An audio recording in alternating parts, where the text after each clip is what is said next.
A Northern Virginia man was just arrested for his actions on January 6th. And take a look at the guy in the red circle. Federal prosecutors say this is 23-year-old Joseph Brody. They say he assaulted a U.S. Capitol Police officer during the riots, and the details from the indictment are crazy.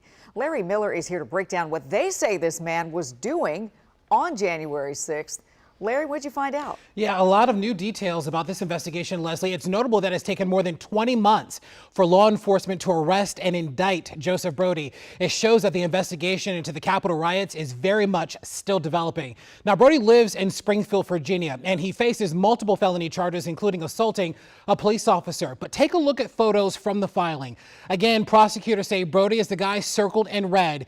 He was arrested last week alongside 4 men that you see circled in this photo. And according to the Department of Justice, the 5 men between the ages of 21 and 23 are members of the white nationalist group called America First. Now, the group in these photos certainly got around the Capitol building on January the 6th. Closed circuit TV shows that 5 men entering the Capitol at about 2:16 in the afternoon. They're captured in surveillance video and other video walking around the hallways. And they are also seen in the middle of the rotunda taking photos.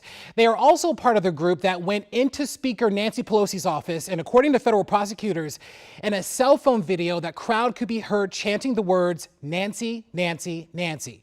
Now, there are also photos of the men prosecutors say is Brody on the Senate floor. And at that point, the group had been inside the Capitol for about 35 minutes. They then go back outside. And that's when Brody allegedly took part in trying to breach a door at the north end of the Capitol building.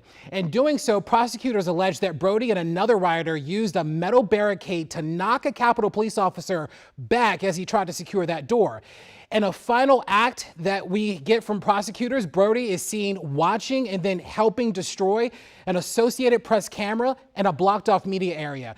The FBI says that they tracked down the 5 men using data on one of them provided by Verizon and Google that led them to a Venmo account, which linked them to Brody and the others.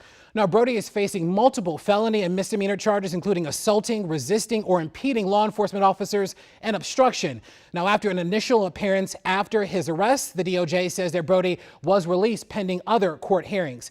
We'll keep you posted on the details surrounding this case and the other Capitol riot cases as well. Leslie? Wait, Larry, this seems to be evidence that these investigators are not taking this lightly at all. They are taking all the time they need to round up all the people they say were involved on January 6th.